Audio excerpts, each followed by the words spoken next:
इसके बाद दूसरा ग्लैंड जो रहता है इसको हम बोलेंगे गैस्ट्रिक ग्लैंड।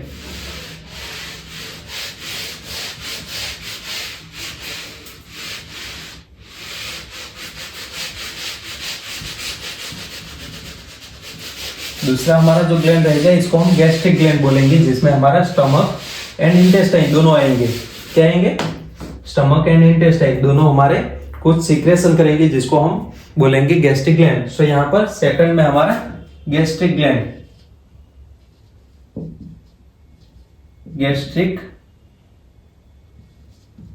ग्लैंड जिसमें हमारा मेनली स्टमक एंड दूसरा हमारा कुछ हद तक स्मॉल इंटेस्टाइन भी रहेगा, स्मॉल इंटेस्टाइन भी रहेंगे। इसमें हमारे स्टमक एंड स्मॉल इंटेस्टाइन ये दोनों की जो इनर लाइनिंग रहती है एपिथेलियल टिश्यू, ये दोनों की इनर लाइनिंग जिसको हम एपिथेलियल टिश्यू बोलेंगे, एपिथेलियल टिश्यू बोलेंगे, तो ये मॉडिफाइड हुए होंगे ग्लैंडुलर एपिथेलियल टिश्यू के अंदर, जिसको हम बोलेंगे ग्लैंडुलर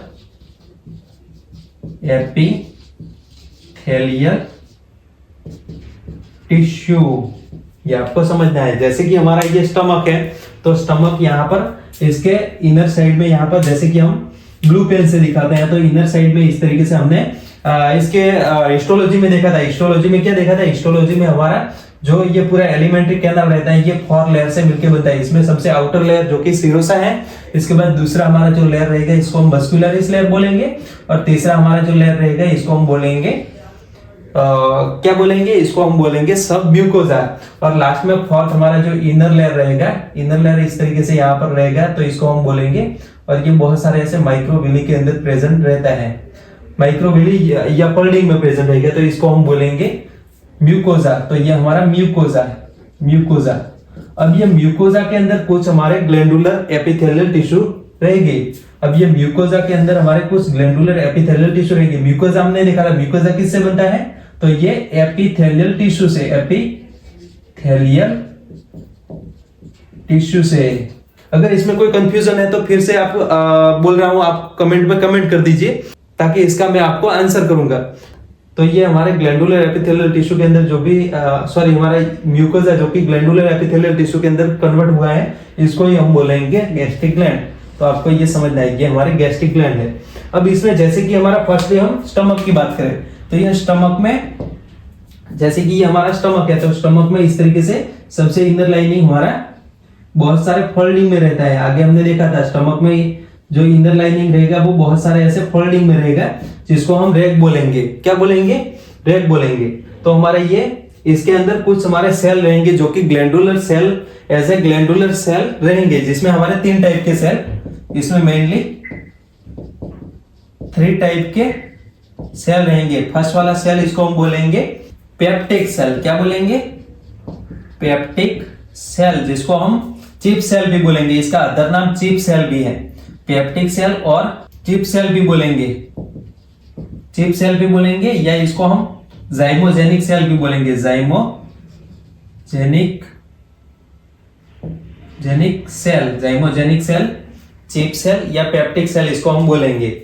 ये हमारे जो सेल रहेंगे मेनली इसका काम क्या है? तो हमारे जो पेप्टिक सेल इसका मेन फंक्शन है, इसका फंक्शन है या इसका सीक्रेशन रहेगा, इसको हम बोलेंगे, इसमें हमारे कुछ एंजाइम रहेंगे, जिसको हम प्रो एंजाइम बोलेंगे। इसका फंक्शन रहेगा सीक्रेशन ऑफ प्रो एंजाइम। आगे हमने सेल वाले चैप्टर में देखा था, हमारे जो कुछ एंजाइम रहते हैं या प्रो एंजाइम रहते हैं, जिसको हम जाइमोजेन्स भी बोलेंगे। क्या बोलेंगे? हमारे कुछ ऐसे एंजाइम जो कि प्रो एंजाइम रहेंगे, जिसको हम जाइमोजेन्स भी बोलेंगे, इसको हम जाइमोजेन्स भी बोलेंगे। आगे हमने कौन से चैप्टर में देखा था? बायोमोलिक्यूल में देखा था। हमारे कुछ ऐसे एंजाइम जो कि इनएक्टिव फॉर्म में रहते हैं, तो इसको हम प्रो एंजाइम बोलेंगे। ये हमारे क्या है? तो हमारे इनएक्टिव एंजाइम है, इनएक्टिव एंजाइम है, इनएक्टिव एंजाइम है। इनएक्टिव एंजाइम कैसे? तो ये अभी के लिए ये हमारे जो प्रो एंजाइम रहेंगे, ये डाइजेशन के लिए कैपेबल नहीं रहते। जैसे कि इसके प्रो एंजाइम के एग्जांपल में हम देखेंगे, इसके एग्जांपल में मेनली हमारा जो स्टमक है इसके अंदर पेप्सिनोजेन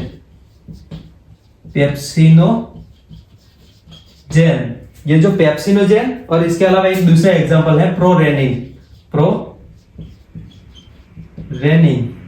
तो ये पेप्सिनोजेन जो रहेगा ये हमारा इनएक्टिव एंजाइम रहेगा, जो कि यहाँ पर इसको एक्टिव फॉर्म में लाना पड़ेगा। तो ये एक्टिव फॉर्म में लाने के लिए हमारे पेप्सिनोजेन को यहाँ पर या डाइजेशन करने के लिए हमारे ये पेप्सिनोजेन को एक्टिव फॉर्म में कन्वर्ट करना होता है। तो इसको एक्टिव फॉर्म में कन्वर्ट कैसे करते हैं? तो जैसे कि हमारा ये पेप्सिनोजेन है, तो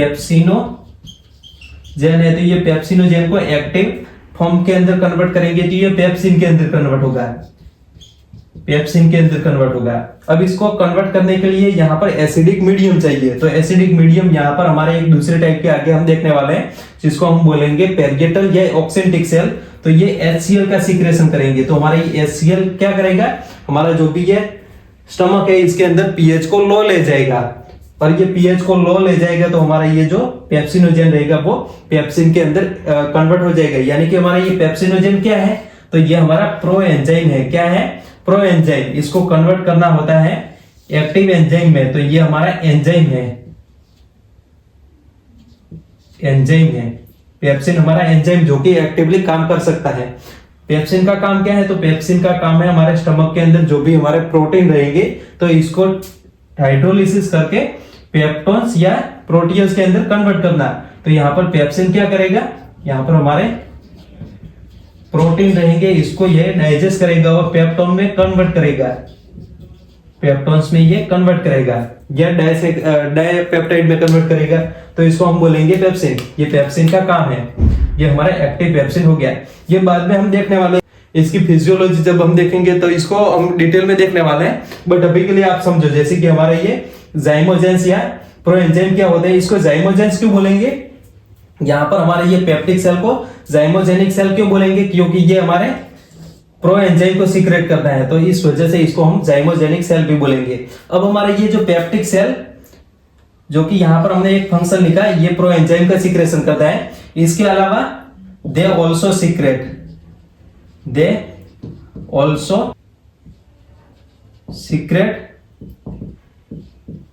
some gastric enzyme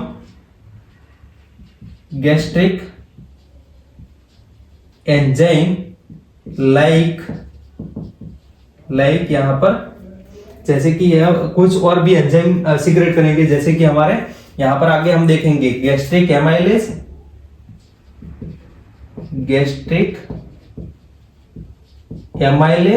और गैस्ट्रिक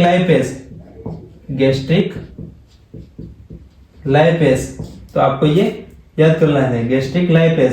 तो हमारे गैस्ट्रिक एमाइलेज और गैस्ट्रिक लाइपेज हमारे एक टाइप के एंजाइम रहते हैं, जो कि यहाँ पर हमारे पेप्टिक सेल के थ्रू ये सीक्रेट हुए होते हैं। तो ये भी, इसका एमाइलेज का काम क्या है? एमाइलेज का काम है हमारे जो स्टार्च है इसको ब्रेक डाउन करना या हाइड्रोलिसिस करना, और लाइपेज का काम है हमारे जो भी लिपिड रहेंगे, लिपिड को डाइजेस्ट करना। तो ये आपको समझ में आ रहा होगा। तो ये हमारे पेप्टिक सेल हो गए। इसके बाद दूसरे हमारे जो टाइप के सेल रहेंगे इसको हम बोलेंगे ऑक्सिंटिक सेल। इसको रेड पेन से दिखाते तो आपको आसानी से समझ में आएगा। दूसरे हमारे ऑक्सिंटिक सेल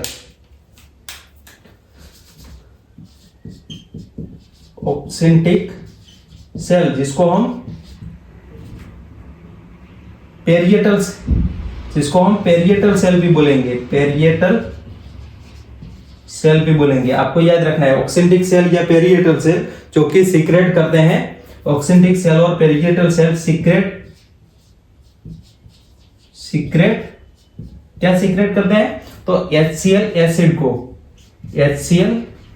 एसिड को सीक्रेट करेंगे। किसको सीक्रेट करेंगे? तो हमारा हाइड्रोक्लोरिक एसिड को, जो कि यहाँ पर आगे हमने देखा था पेप्सिनोजेन, जिससे एक्टिव होता है ये हमारा HCl एसिड। और इसके अलावा HCl acid and also secret intrinsic factor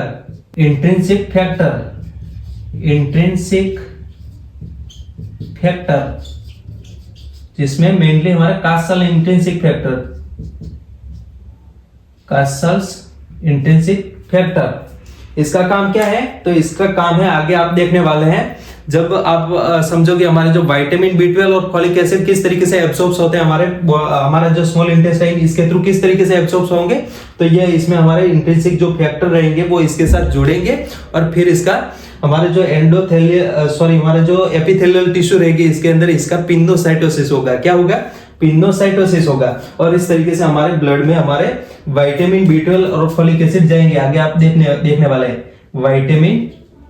vitamin B12 and folic acid इसके लिए ये रिस्पॉन्सिबल, इसके एब्सॉर्प्शन के लिए ये रिस्पॉन्सिबल रहते हैं हमारे इंट्रिंसिक फैक्टर, जो कि कौन सीक्रेट करता है? तो हमारे ऑक्सेंटिक और पेरिगेटल सेल, और ये ऑल्सो सीक्रेट HCl जो कि हमारे ये जो प्रोएंजाइम है इसको एक्टिव करता है। अब यहाँ पर हमारे एक तीसरे टाइप के सेल रहेंगे, यहाँ पर हम इसको ऊपर लिख देते हैं। हमारे यहाँ पर एक तीसरे टाइप के सेल रहेंगे,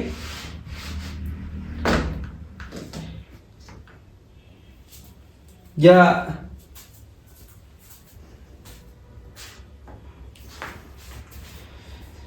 इसको हम नीचे लिख दें, जैसे कि यहां पर तीसरे टाइप के हमारे जो सेल रहेंगे इसको हम बोलेंगे, तीसरे टाइप के सेल इसको हम बोलेंगे गोबलेट सेल, जिसका आपको पता है गोबलेट सेल जो कि सीक्रेशन करेंगे, सीक्रेट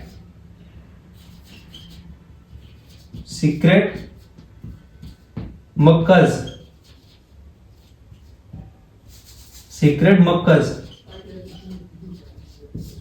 म्यूकस का सीक्रेशन करेंगे। किसका सीक्रेशन करेंगे? तो हमारे goblet cell secrete mucus which are protect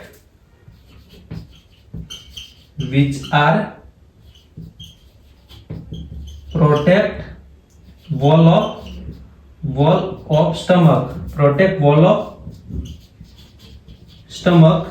from effect of HCl acid from effect of HCl acid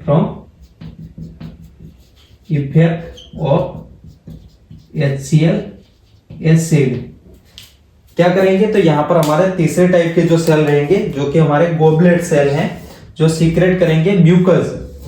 आपको पता है म्यूकस का सीक्रेशन कौन करता है? तो हमारे गोबलेट सेल, जो कि हमारे ये जो हमारा ये स्टमक है इसके इनर लाइनिंग में प्रेजेंट रहता है। और विच आर प्रोटेक्ट, इसका फंक्शन क्या है म्यूकस का? तो which are protect wall of stomach from effect of HCl acid. जैसे कि हमारा ये HCl एसिड इसके अंदर बन गए, जैसे कि हमारा HCl एसिड ऑक्सेंटिक सेल है और इसके थ्रू इससे हमारे HCl एसिड रिलीज होते हैं और HCl एसिड हमारे स्टमक में जाके हमारा ये जो पूरा लाइनिंग है इसको डिस्ट्रॉय कर सकता है, इसको पेप्टिक अल्सर में कन्वर्ट कर सकता है। बट यहाँ पर हमारे ये जो म्यूकस रहेंगे ये हमारे लुब्रिकेट करेंगे, mucus lubricate wall of stomach, हमारे जो स्टमक की वॉल रहती है उसको लुब्रिकेट करते हैं और हमारे जो भी HCl का इफेक्ट रहेगा या उसका डेंजरस इफेक्ट रहेगा उससे हमारे वॉल को प्रोटेक्ट करता है। तो इस तरीके से यहाँ पर हमारे ये पूरे गैस्ट्रिक ग्लैंड होगी। गैस्ट्रिक ग्लैंड में हमारे 3 टाइप के सेल, जिसमें पेप्टिक सेल्स, ऑक्सेंटिक सेल और गोबलेट सेल, ये हमने स्टमक में देख लिया।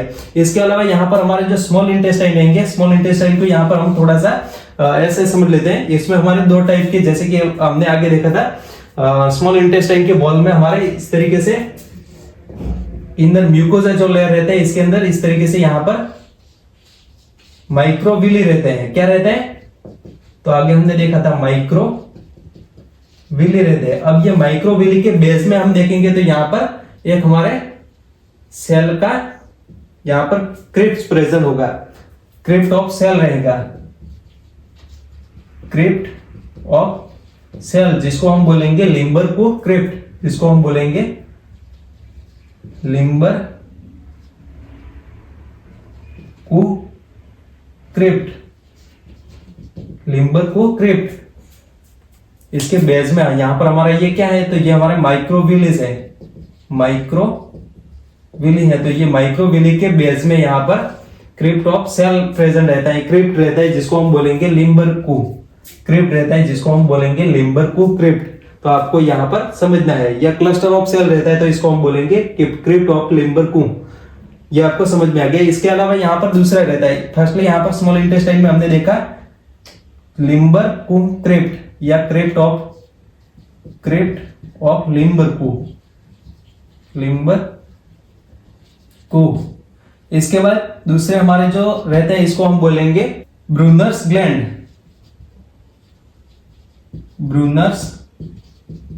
ग्लैंड, जो कि मेनली हमारा जो डियोडिनम पार्ट रहता है, डियोडिनम पार्ट रहता है वहां पर ये प्रेजेंट रहता है। तो आपको ये समझ में आ रहा होगा। स्मॉल इंटेस्टाइन में इतना हम डीप में नहीं जाएंगे क्योंकि आपके सिलेबस में नहीं है। अगर आपको जाना है तो प्लीज कमेंट में कमेंट करो ताकि इसको भी मैं आपको डीप में समझा सकता हूं। सो यहाँ पर हमारे क्रिप्ट ऑफ लिम्बरकुम रहेंगे स्मॉल इंटेस्टाइन के अंदर, और हमारे ब्रूनर्स ग्लैंड रहेगी जो कि हमारे ये सी कर्वेचर है इसके अंदर प्रेजेंट रहेगी, जिसको हम डियोडिनम बोलेंगे। तो आपको ये समझ में आ गया। और हमारे स्टमक के अंदर ये 3 टाइप के सेल, पेप्टिक सेल, ऑक्सिनटिक सेल और गॉबलेट सेल, ये आपको आसानी से समझ में आ गए होंगे। अगर आपको नोट करना है तो इसको भी नोट कर लीजिए।